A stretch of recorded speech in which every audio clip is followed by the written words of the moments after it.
Hello, welcome to Back to the Frame Rates Movie Musings bonus show where we share what we've been watching, what we're doing, anything that's related to our movie, TV watching experiences, where we just kind of hobnob around, talk about what's going on in our life. We're going to just see what's going on. How's everybody doing? Great. How are you? Dandy. I can't complain. I'm like one of the most impatient people in the world, so I have some like technical problems, but as soon as I solve them tomorrow, I'll relax. But until then, I can't relax. It's just my personality. But I'm no right to complain. I have oxygen. I live in the United States. I have a roof. Life is good. Sam, do you want to, you don't have to do this, but do you want to tell us what happened to you tonight? Oh, it's yeah. I'll just in my frigging vehicle. There was a woman I was driving. I like lived down near Westport, Massachusetts. I was driving, and there was a woman that was looking for her dog that was probably not lost but wandering around. And I had the brilliant idea. I'm like, oh, there's a side adjacent parking lot to the beach. This might be where the dog went. Long story short, I went in there, got stuck in like a sand mixed with ice trap. I have a photo of it. It's ridiculous. I'm like, car stuck. I'm used to my Subaru Outback, which is just like a beast that can roll through the woods. But this is my father's older Volvo, which like if it drives in snow, it just like it can't move. And so I got trapped.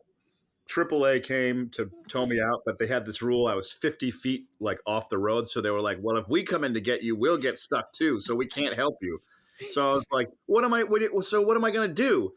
And they're like, well, you could call this other towing company, but it's more expensive. But I was like, okay, fine, but I got to get out of here. Like I have to do something. I'm not going to just like live here tonight, you know? Like, then the other guy came later, and long story short, he got me out, but like it was a long wait, and it was like cold and dark.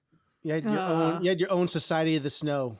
I did have my own Society of the Snow. I was like starting to develop a movie idea, and it was a terrible movie idea. So like it was just me in the dark and the snow coming up with an idea that was not good. So it was like mediocrity. I'm glad you had no avalanches. This is why I'm a prepper. Everything in my trunk that I need in case I get stuck in anywhere, like blankets and pillows. What I did have was that there's like a thing that you take out of the spare tire. You put a hook on the back of the car so they can pull it out. Like he had to pull the car from the behind, and it worked. But it was at least it wasn't some lake, and you would have gone into the water or something. That's true. If it was a lake and I drowned, I would have like a cool 1990s style one-liner though before I died. I'd be like, oh man, I like water, but I didn't want to drown in it. Burn. That wouldn't happen. Well, I'm sorry you had to go through this, Sam. And later on this week, when we review The Notebook, there's a reason why Sam's not on that episode, and that's why. Man, I can't wait to hear it. Yeah, and it's the reason why. Never mind. Well, we'll leave it there. Anyway, so we're going to talk about what we've been doing and watching this week. B, why don't you enlighten us with anything that you've been taking in? Yeah, sure. I finally finished my rewatch of The Sopranos, which means so did my partner, which means we don't have to get divorced. So, listeners, please let me know what you thought of the finale of The Sopranos. I know it's very contentious. About 15 minutes too late on this question, but yeah, go ahead. I know, but I feel like people will probably still have feelings. You know, that doesn't leave you. It's for life. That's what I learned about the mafia. It's for life. Mm-hmm. So watch that one. That was part of it or anything. that's what someone would say. So finish that. That was awesome. Went on like a little bit of a Cassavetes Kids rabbit hole. So how long did it take you to watch all? Was it 7 seasons of Sopranos or 6 seasons? Not long enough. It should have taken longer. It was less than a month, right? You did all this 6 seasons. No, it wasn't. It was a couple months. It was. Oh, I feel like it was. All right. Sorry. No, it was a few months. Counteract that by now because that show is so incredible. You should counteract it by watching a show of lesser quality. Might I recommend Matlock with Andy Griffith? Go through the whole thing. We were thinking a movie, a show we both like is The Wire, and that's kind of that would I feel like gracefully exit us out of The Sopranos. But You know, I've only seen season 1 of The Wire, and I don't know why I dropped it. it's a great I need to show. get back. I need to watch it, the whole thing. I'll do a watch with you on that one. That's a great show. Someday. So this is coming out before our Notebook episode, but we watched The Notebook this week, which made me fall down a little bit of a rabbit hole for John Cassavetes' kids and their films and their legacies. I did end up rewatching John Q, which I saw years and years ago, and I saw that in the theater. Yeah, Denzel. It's not a bad time. I like John Q quite a lot. And then I hadn't seen this one before, Zoe Cassavetes made an indie film, Broken English. And I thought that was really good. That's on Criterion. So if you get a chance to check it out, that's less, it's very not in the style of her brother's filmmaking. It's much more in the style of her father's. So it's interesting. I thought it was really good. And so folks should check that out. And then I rounded it all off with my favorite genre to get me out of all this drama sappy stuff with Kung Fu. And I watched, I love Kung Fu movies. They're my favorite. I'm ashamed that I haven't watched as many this year as I normally do. I need to get back on my Kung Fu-buary train. And I kicked it off strong this week. I watched a film on Tubi called Alienoid, which I had not even heard of. Never heard of this. So my partner, Tom, he's got this fascination with bad sci-fi movies. He just wants to watch B sci-fi the way that people want to watch B horror movies. And so we're going through those films for the long weekend. And this movie came up, and it's a little Kung Fu, a little wire fu, a little sci-fi, a little comedy, a little fantasy. And I have to say, it was not bad at all. It was too good. It didn't fit the bill. It's so good that there's already a sequel that I can't wait to see. This movie came out in 2022. It hits all the beats for me. It's super messy, and it gets a little long in the third act, but I did not care because I was just having such a blast with this wild movie. It takes place over 3 time periods that converge at some point. And so we've got all these different characters dealing with different technologies, from mysticism and cats that can jump out of fans and turn into fighters to aliens and robots that come down from other planets. So I thought it was amazing. And folks should check it out if you like Kung Fu. I have the trailer on in the background here. This movie looks insane. It's really good. Yeah. Wow. Yeah. So that's what I did this week. Looks like it has a pretty big budget. Yeah, I know. It was totally under the radar for me when it came out. Interesting. Okay. All right. Anything else to mention, or is that it? No, that's all that's worth mentioning, I think. Okay. All right. Yeah. I'll say a few things that I saw this week. This kind of ties into last week's episode. We didn't have a bonus episode last week, but I watched the Thing from Another World, and this was the original film from Howard Hawks. He's not the director. I mean, it's kind of weird if he's the director or if Christian Nyby is right. Mm-hmm. Either him. It's one of those situations where, like, I think yeah. Whatever. Anyway, so I rewatched this. It's the first adaptation of the 1938 novella from John W. Campbell, Who Goes There, titled "The Thing from Another World." That's it's very of its time. As you would expect, this film being from 1951, it has a very different vibe, coming out shortly after World War II. It's certainly tapping into the paranoia, the anxiety surrounding the Cold War, when the U.S. was freaking out about the spread of communism. The United States was also in the midst of the Korean War at the time. So, story involves a group of scientists and military personnel discovering a crashed alien spacecraft in the Arctic. And the frozen alien they find is a plant-based creature this time around. Now, I love classic horror films, and many of the Universal monster films I enjoy a lot.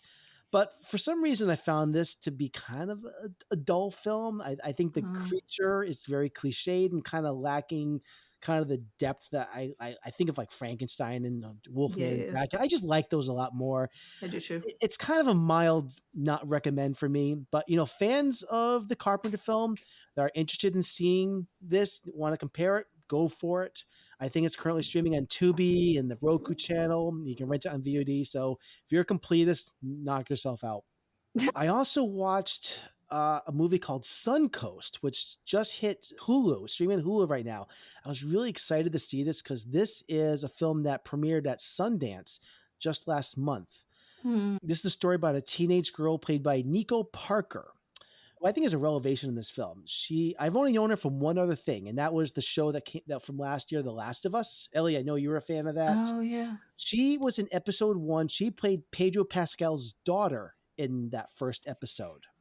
In this film, she stars alongside Laura Linney, who I think is amazing in this movie as kind of this overbearing mother. They're both caring for her brother, who is dying of a terminal illness. This film is just this really harrowing depiction of a family dealing with the stages of grief wrapped around this coming of age story. It was a hard watch for me. I don't want to spoil the film for you or the listeners because I think it's worth watching. But I will say that, grief can cause us to act in a lot of chaotic ways as we navigate, those times. And this film definitely hit a nerve with me as I've found myself relating to a lot of the emotions of what it's like to go through, similar situations. I'm being purposely vague, I know, but I think you said it's on Hulu. It's on Hulu right now. Just hit Hulu. Okay. It was at Sundance a month ago.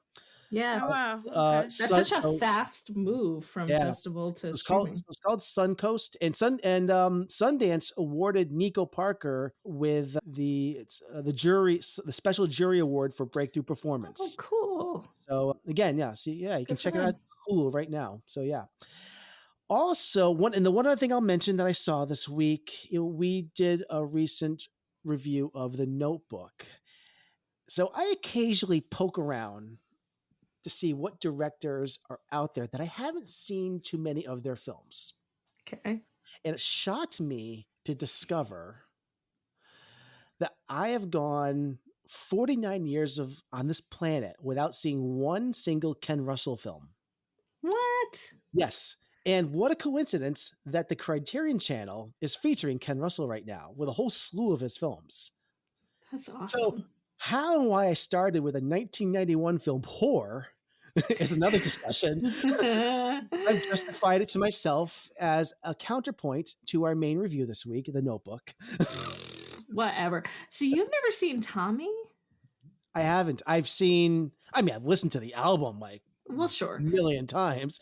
I've never seen the movie Tommy. Nope.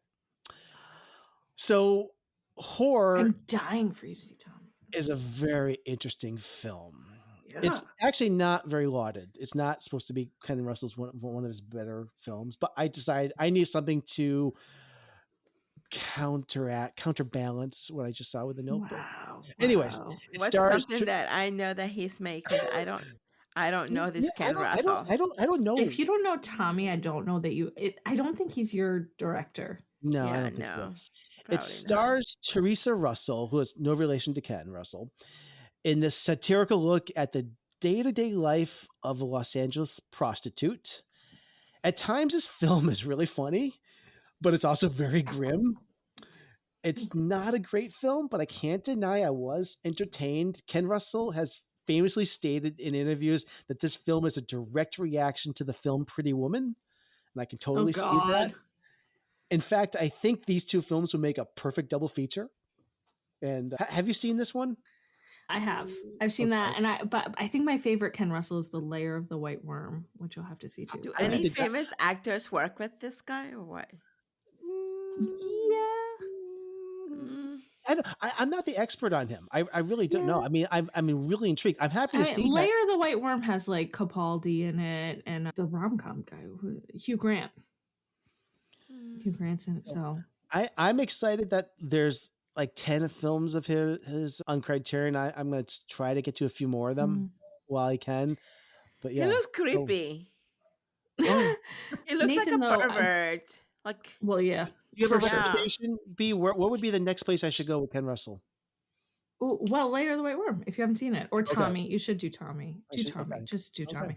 You said something earlier, though, about like Universal movies, and you were comparing that to your sort of monster movie experience. Yeah. I also love Universal horror movies. I didn't know that we had this in common. Do you have a favorite? Does one jump to mind immediately as I mean, like I a love go-to? the original Frankenstein and Bride of Frankenstein. I think That's those are mine. yeah, Bride of Frankenstein's like the best movie. yeah. Yeah, I love James that's awesome. Whale directed both of those. Yeah, I think those are the those are my favorite. peak Universal monster movies. Those two. I agree. I actually don't think Dracula is Not that that great. great. Not that great. The Wolfman is the one that I'm like, this is really not that great. Who's I No, love the Universal? Wolfman. Wolfman's not that great. But I think that they're fascinating films, and I love everything Frankenstein. I think that they're fun. They're still Yeah. fun. Yeah. And The Invisible Man, like James Whale, I think is my Mhm. favorite. Yeah. Yeah. Yeah. So that's what I'm watching. And the only thing I'll mention about what's going on with me is in a few days, I'm really excited to take some time off. Family and myself are going up to New Hampshire, and we're going to just get some time up in the Woo! mountains, do some ice skating. I'm going to do some snowshoeing, and I'm Nice. so excited. I haven't had that in almost a year now. We haven't had a chance to go up there in a long time. So I'm really excited to do that. My daughter today also went snowboarding. My Nice. Oh, youngest daughter went cool. snowboarding today. Yeah. So yeah, we're getting some winter time in I love it. this week. Yeah, it's been great. Yeah. It's vacation week for them. You mean Yeah. if you have snow? Yeah, I know. It's Yeah. bumming me out. Because like That's we me. haven't had any snow. How about you, Ellie? Anything you want to share with us? I mean, I haven't watched anything. I've been judging some films for a film That's festival. so cool. And so I have a lot of films to watch yet. And Are you enjoying this experience? I am. I'm learning a lot from being a judge, and such as everything, I guess, about filmmaking, which is the directing, the cinematography, the wardrobe, the sound, the music. The sound and music were two different departments. Till then, I was like, oh, Mhm. sound is how the speech, music it's the actual and it's just been really great learning experience for me. And as an actor, it only enhances my acting, I guess. Just learning, because when you get to judge a film, you get to see other people's performances, and you get to see, what's lacking, why it's not working, why is the performance is working or not working, and and I like. I'm probably one of those judges that is will tell it like it is, but I'm very kind about it because you have to give people the credit for efforts anyway. Because I when you do a film, and I've already done a short film, and we did submit to some festivals, and I told you about it's called The Night Creeper, and I wrote Mhm. it, and then I directed it and did the cinematography, not the cinematography, the editing, and boy, editing is the hardest part of the whole thing for me. It was the hardest thing. And when you do, and I feel like all these filmmakers are putting in their film to festivals in the hopes that it gets accepted, but there's so many that you had to be very careful what you really put through, right? Because you want to put the best films in there. But yeah, I feel like you have to be kind, because when somebody makes a film, whether it's not good or it's good, or it's lacking things, just the mere fact that you tried something, that you put it out there, I think you Mhm. should give yourself credit. Don't 100%. Yeah, so as a judge, I like to always give my feedback and always say, this is what I see, this is why I'm not going to, I don't like it or dislike it, but at the very end, I always try to give them a little bit of positive feedback, saying, hey, but you know what, at least you went for it, How maybe many next time. films? How many films?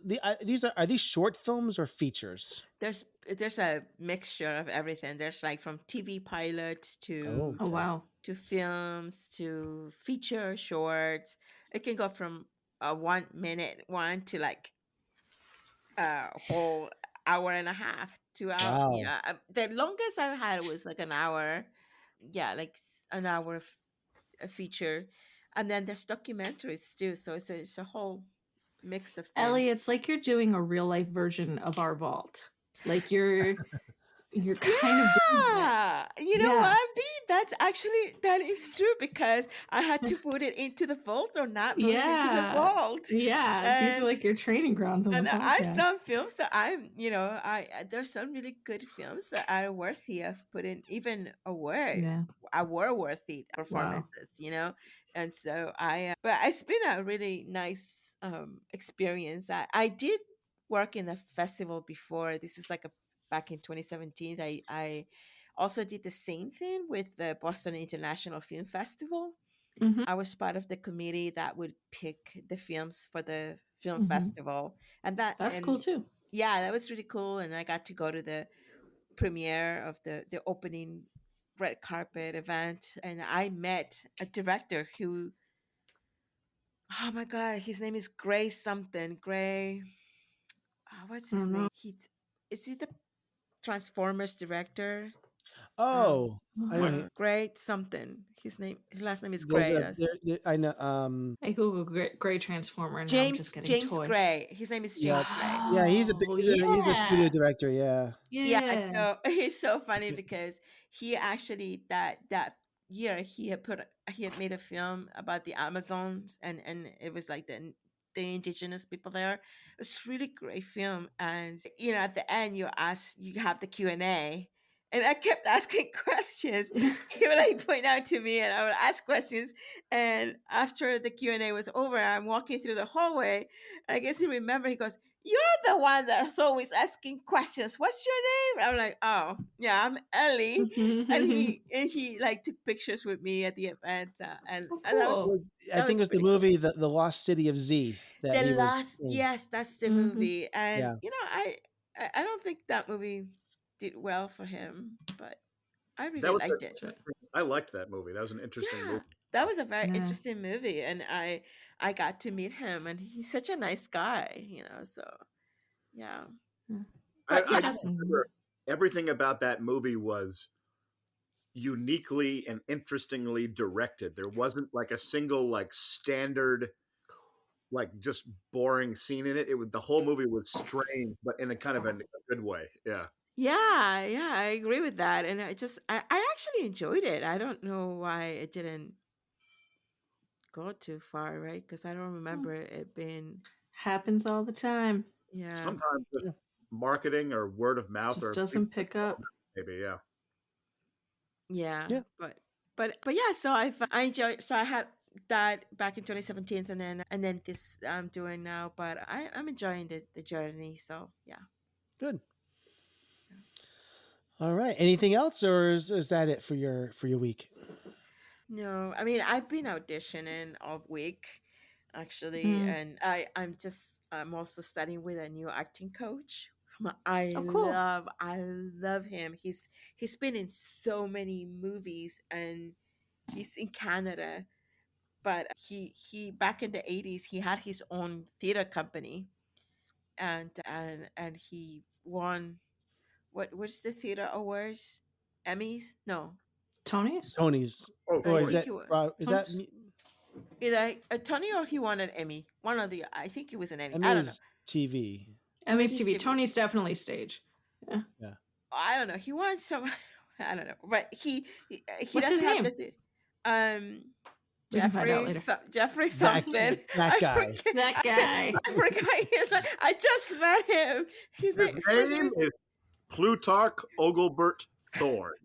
But what I like about him, which I find really cool, because it's something, when you get, they say when you have an acting coach that you connect with and you like, stick with them, right? I have many acting coaches since I started my acting career, and here in Boston, and then New York, and LA, and everywhere.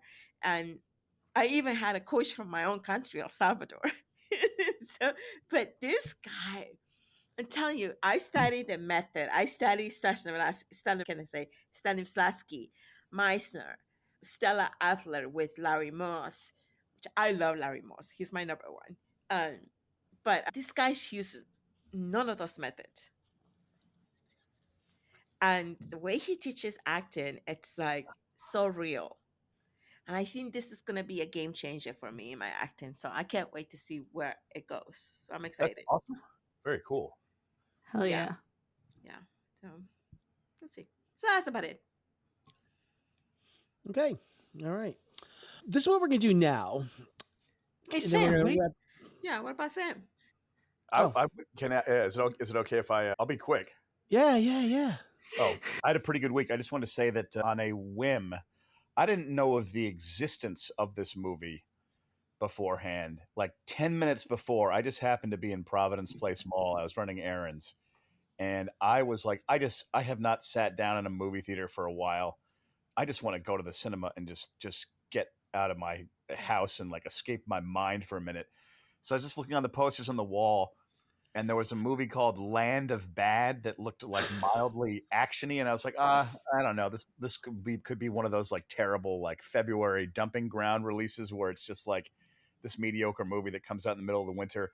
But I Googled a review, and what sold me, I wish I could remember the reviewer's name because the guy gave it a B. He liked it and said it reminded him of 1990s mid-tier action movies like Breakdown and Hell yes. and I was like, I know exactly what he's talking about. I think I'm going to enjoy this. Long story short, it is a B movie.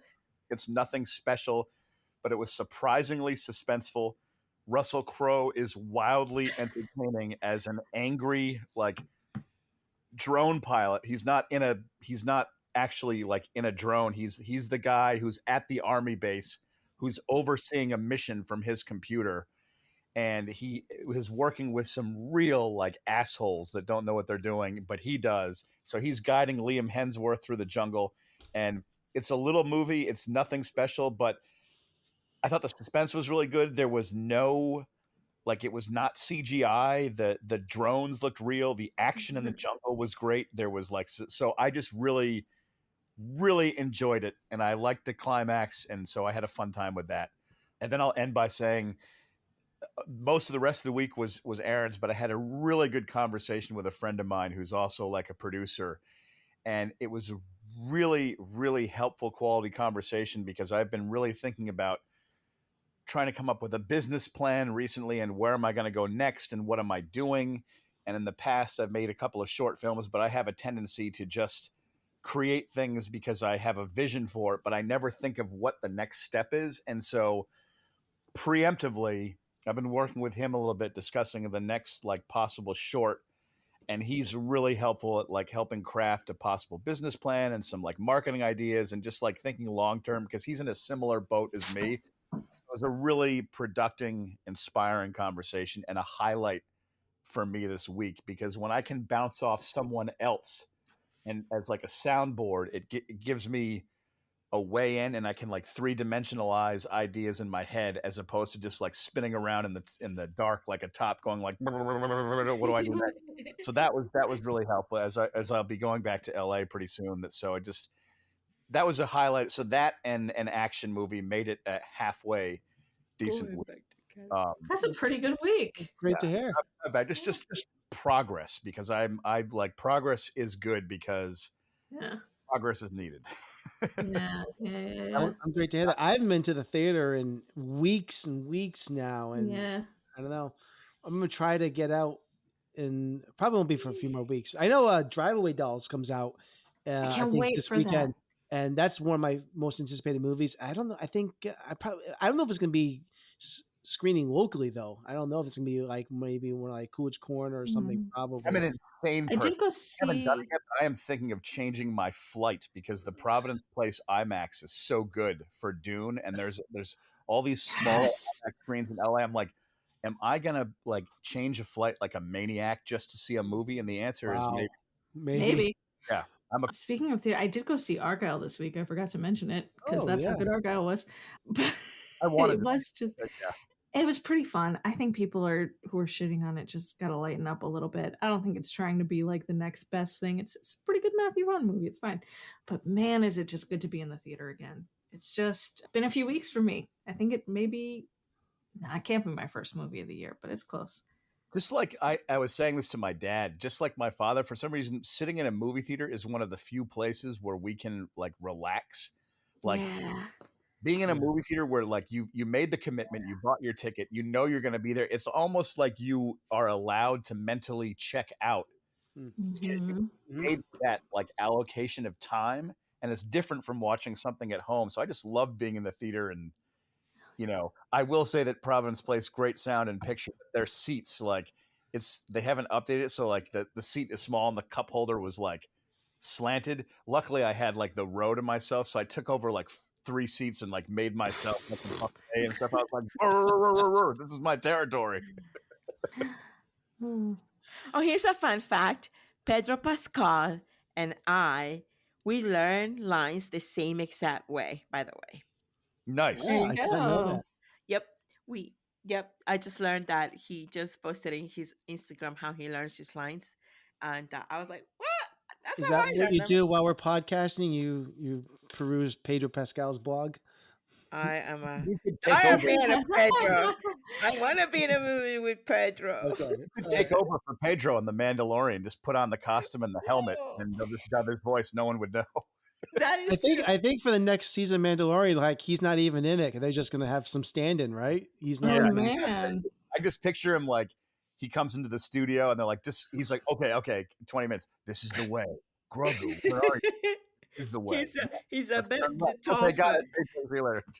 a little too short for that. Yeah. I'm afraid. Sir, What? are either one of these any good? I don't watch movies. Well, have you heard anything about either one of them?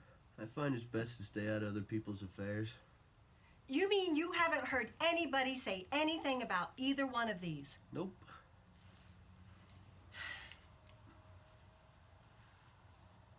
Well, what about these two? Oh, they suck. So I want to, because I want to wrap this up soon, because it's getting late. We're gonna bring back a version of a segment that we used to have on the main show. We used to have something called Recommendation Shelf. And what we're going to be doing is bringing it back on our bonus episodes. And here's how we're framing this. These bonus shows, even though you're hearing this before our main review, we actually record these after we record our review. So like you're going to hear our review of The Notebook in 4 days from now. However, we just recorded our Notebook review. But what this is going to be, I'm calling this movie prep. So if you want to watch Notebook, you like The Notebook, we are going to have a recommendation for a film, if you like The Notebook, that we think would be a good companion piece to it, something else you might like to prepare for films like The Notebook. So this is what we're going to call it. And I don't have any Foley for this or any music. I might add that in at a later date. A little jingle. I like my jingles for the show. But I like your jingles too. I know I might work on it. Maybe you guys can think of something, Maybe. Maybe a listener will Be write like, us. jingle bell, compose- jingle I bell, mean, jingle I all the want a way. listener to compose some jingles for us. That'd be kind of cool, Anyway, so this is what we're doing, and here's how this works. There's no particular theme. There's no genre. This is wide open. So to everybody here and anybody, we're not all obligated to participate in this, but for instance, The Notebook. If you think a listener would like The Notebook, suggest another movie that could accompany it. All right? Leave it at that. Whether it's another romantic comedy, whether it's another movie that is about Alzheimer's, or another movie that has Ryan Gosling or Rachel McAdams in it, could be anything. It's wide open. So, anybody here want to begin? Yeah, there is one, but you guys are going to have to help me with the title. It's cheesy and it's not great, and I don't quite know if it applies, but it was with Keanu Reeves and Sandra Bullock. The Lake House. The Lake House. That's such a good call. I just like that. Yeah, I just like the almost sci-fi element of like them putting stuff in the mailbox. Yeah. The thing about that movie is it's not like a great film, but it's in the similar category. But I came out of that movie feeling good. Like I just way the movie made me feel. So I would recommend The Lake House. I think it's good. I think it's underrated. It gets shafted. I think people for some reason hate on that movie. Maybe because Keanu is. I don't think Keanu is good in that movie, but I like the movie. Yeah, I like the movie too. I just was in the mood for it. I think it's came out 2006, but I saw it in the theater. Yeah. Yeah, those sort of early aughts, glossy romance rom-com. They just have that certain. I don't know if it's the lighting or the softness. There's something about them. It's a lot better than the one with Julianne Moore and Pierce Brosnan, where they're both lawyers. Came out in 2004, and they meet each other in a court case, and they have chemistry immediately. And the there's laws of attraction. That's it, yeah. And they meet each other, but they have chemistry immediately, and so there's nowhere for the story to go. So basically, they meet each other and they're happy, and you're like, well, there was no arc there. And then they go to Ireland, and I was disappointed in their adventure because I wanted to see more establishing shots. But it's been 20 years since I saw the film, but they just show up at some house. It's we're in Ireland now. I'm like, you didn't go to Ireland, Brr. Maybe they did. I don't know. I don't trust me on that. My memory's faded. I just remember feeling underwhelmed with that film. This was at a time in college when I literally saw everything that came out every week just for the hell of it. Nice. Well, if anyone out there wants to follow Sam's recommendation and watch The Lake House, I think it's only available on VOD, or go to your library and find it on DVD or Blu-ray or some other means. So, yeah. I think it's a good pick, Sam. I do like The Lake House. A solid. Enjoy it. All right. I had to make a sound for what I think of The Lake House. It's Yeah. I have one, Nate, that I think is also pretty good. If you can take the one that we were fighting over if you want. I have another pick. I'm taking it. Oh, it's so mine. Okay. So mine. I got there first. So sorry. It's a great romance. If you're like Nathan, well, I won't spoil Nathan's review, but if you want something with a lot of depth to it, I would say you should check out Richard Linklater's The Before trilogy.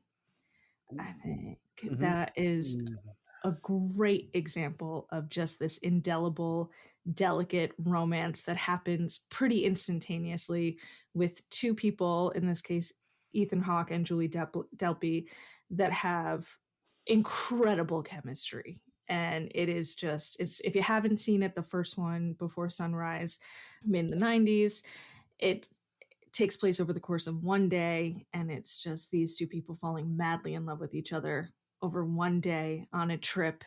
And they have a meet cute and the whole thing. And it's really wonderful to watch. What's your favorite of the three? I always just watch them together. So for me, I always watch them together. But I think the first is the one that I love the most. I like them. I like them all. I really do. They're all so different. Yeah, they are. They're so different. And for viewers, the sequels didn't come out until I think 10 years later. So you really get to see 94, 2004, and I think 2011 or something like that. There's some good time. And there's gonna be more. I think Linklater said that the story is not over. And Hawke says that. I love Hawke and Linklater together. They can make movies forever. Yeah, 100%. This is not the vibe of The Notebook at all. But if you want really good romance, really good love stories, and you want to just sort of fall in love with love and fall in love with the chemistry of actors on screen, I think this is a great pick. Yeah. It's great. There's a scene in that which this isn't necessarily a comedy, but there's a scene in this that I laugh at. I love so much, and it's when Ethan Hawke, who plays Jesse, and Celine, they are having this pretend phone call. Yes, remember? And it's really funny. And they're just I met this guy, and I don't really know where it's going to go or something like that. And it's I get such a kick out of that. It's so sweet. Yeah, it is. I love that movie. I've seen that movie probably 6 or 7 times in my life, and I just enjoy it to the end every single time I see it. I love that film. B, I am so sorry. I have to give you a non sequitur shout out right now, because remember how on the Google account thing when you were saying that check my faith, yes, file. I checked it on this phone. It's a different picture because I have 2 Google accounts. That's what it is. So all that stuff is saved. So like the world is great. And I'm so sorry for the audience to take you off track. No, they have no idea what we're talking about. Sam's vaguely referenced technological problems may have just solved themselves. Just know that an All right. average overweight white American male is happy, and that should make you happy. Just kidding. Stop. All right, That I'll was- go. yeah. I'll go next. I'm just gonna jump in since B stole my thunder this My week. thunder first, Nathan. My pick is Lost in Translation. That's a great pick. I think this film endures like no other. I love this film because, as listeners will hear in the upcoming episode, I'm not the hugest fan of a certain type of romance movie. Nor am I head over Aw. heels for a lot of rom-coms. But the 2003 film Lost in Translation, directed by Sofia Coppola, is a very unconventional romance movie because it brings 2 characters together who are lost souls in a foreign place. The connection they Mhm. have isn't sexual or really romantic in a traditional sense, but the connection they do spark is about as intimate as you'll see in cinema. You got Scarlett Johansson and Bill Murray in the main roles. The film takes place in Tokyo, and I know it's such a cliche to say like that, the city plays a character, but the city plays a character. The city in this totally movie. plays a character. Yeah, I know. And I don't like usually saying that, but this movie, it's true. Murray plays an actor who is on assignment to film a whiskey commercial, but he's jaded and in his life. He takes no pleasure in his fame and recognition. His connection with Johansson's character, who plays Charlotte, reinvigorates him. Charlotte is this young newlywed and is tagging along as her husband is on his own, I think, like press tour in Tokyo or something like that. And she's crippled with the uncertainty that perhaps she's made the wrong decision in marrying her husband. And these 2 lost souls come together and what I feel is one of the most romantic stories I've ever seen on screen. And the chemistry Yeah. between them is just scorching. And there's nothing sexual at all about it. And I just get goosebumps watching this movie. This is my kind of romance. And of course, what can I say about the ending? That moment where they have that whisper, we'll never know what is said in that. I adore this film. This is the second Sofia Coppola movie that I've recommended on this podcast. I think she's an incredible filmmaker. If Mhm. anyone has not seen this movie, this is an incredible film. I Go see this. And this is really- available only on VOD, I think, right now. That was a great movie, and I have not seen it in a long time, but I remember a hilarious scene where Bill Murray is doing multiple takes Yes. on a commercial, and he's like, and he like gets into it, and it was a good scene. There's also a moment where he says like the whiskey works, or something like that. He's so good in it. And I feel so bad that he did not win the Oscar that year because that was his shot. That was his This is shot. a great movie. Yeah. And this is, even if you're not a huge Sofia Coppola fan, because I'm not her biggest fan, but I think this like stands out above. This might be my favorite movie of hers. This It's I so also funny. I also love Virgin Suicides was my other. I'm not sold on it. I do love that movie. That was that was episode 1's recommendation. My first Oh boy. episode. Yeah. I was talking with someone. I think Lost in Translation came out in 2003. Yeah. And I was 22, and at Thanksgiving I was talking with someone about it, and they were like, "Sam, you're only 22. You cannot possibly understand what it means to connect to another person. You can't appreciate it." I'm like, "Oh, I appreciate it. I Wow. appreciate it." But now that I'm 42, it's like I get their point more, but I still appreciated that movie at Of course 22. you did. Too young to understand that movie. So if that person ever listens to this, F you, stranger. Show them. Yeah. All right. Yeah. All Hey, right. in autumn in New York? Yeah. All right. Ellie. Ellie, do you have something? Oh my goodness. Like the Notebook? Or No. or anything or something? Anything. There's Do you have nothing anyone like like movies based on Yeah. books or? there's nothing like the Notebook, but I mean Doesn't have to be like The Notebook. I love The Age of Adeline, P.S. I Love You. I mean, Slow P.S. I it Love down. You is a Slow, good slow choice your for this roll one. here. All right, it's just La one La one thing. Land. I how do you pick? But okay, I'll stick with P.S. I Love You, because again, it's one of my favorite actresses, and I can never say her That's last. perfect. Swank. Yeah, how do you say her last name? Swank. Swank? Yeah, Swank. And then that gorgeous man. Gerard Butler, baby. Who? Gerard Butler. Oh yes. Hello. That gorgeous man. I will watch anything that he does. Even if it sucks, the movie sucks, whatever, I'll still watch it. Yeah, it's basically Because he has a lot of sucky movies. yeah, he does. Did he do many movies like this? No, this No. was against type for him a little bit, but he was He's sort of a pretty boy at the time. Yeah, he Yeah. was a pretty boy at the time. But he's done some movies. About one that I just watched where his wife gets kidnapped, but it's more like an action film. I just recently watched another one that was really good. It was in Netflix, actually. Just recently I watched that one, and he's like a very apocalyptic movie, and his wife and kids are picked. Geostorm.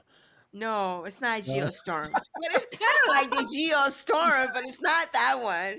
I forget which one it is. In any case, P.S. I Love You. I really loved this movie back when I saw it. It's just the love story is about how, she falls in love with him and they get married, and then he passes away tragically. And he basically, he knew that she was going to have a hard time grieving for his death. So he basically leaves a letters to her to ease her grief, and then eventually she meets the other guy, Dean something. He was in the Walking Dead. I forget his name.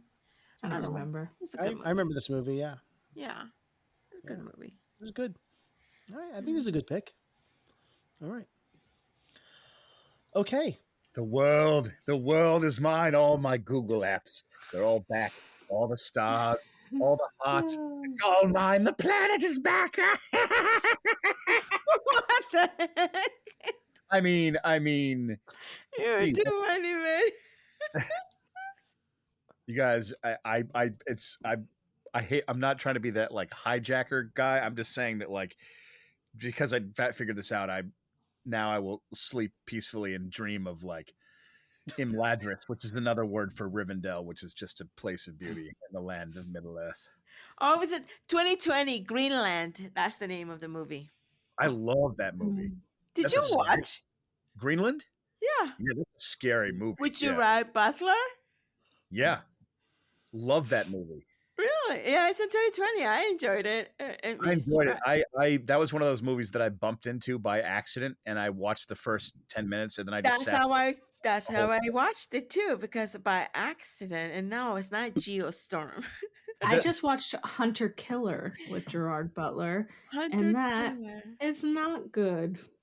But he's in it. I'm sorry. I always got Green Zone and Greenberg mixed up because they came out the same year and they're very different movies. As long as you don't get it mixed up with the Green Book. Killer, because there's like 2 R's in it, like Hunter Killer. It sounds like a Mark Wahlberg movie. It's like Mark Wahlberg hanging out. It's like, what are you working on? Hunter Killer? And then he says to Ben Affleck, like, what are you working on? Runner. Something in this field could be releasing the chemical. It was aggressively not for me, that movie. That's all right. It's a submarine movie. I know that feeling when you encounter something that is aggressively not for you, and you can like, you want to be on board, but it just like goes the wrong way, and you're like, oh no.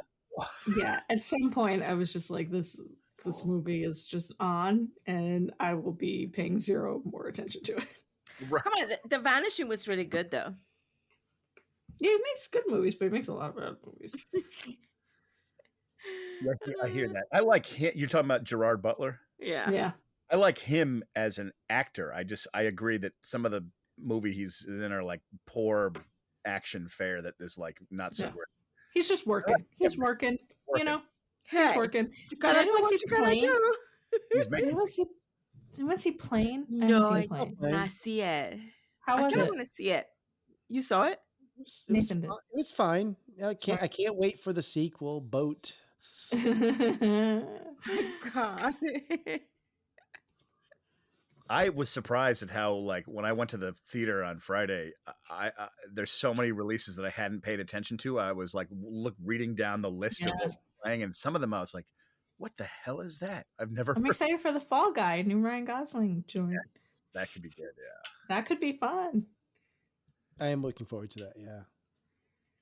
By the way, B, I think you're right about Dune 2 gonna be box office It's bonanza. gonna be huge. Just it's like it's not the best barometer, but I'm like looking at a couple theaters of where to go, like trying to get seats, and they're just like all the seats are sold. So I'm like, Yeah. Already? I want to see it. Yeah, the tickets are already on sale. Yeah, Wow. Yeah. so I think it will be. Yeah, it's gonna be huge. those kids are about to make a ton of money. Those kids. Mhm, mhm. I I never would- I never buy wonder tickets in what advance, but I don't know. The average day of like Zendaya or like Timothy Chalamet is like they must just be so active and like they, you know what I'm saying? Like Yeah. their days must be whirlwinds, like worldwide press tours and stuff like that. I can't even imagine it. I can Yeah. imagine it. I just don't live it, so I don't know what it's like. is Yeah, what I'm saying. no. Yeah. All right. She's a great. Should we wrap it actress, up? though. Sure.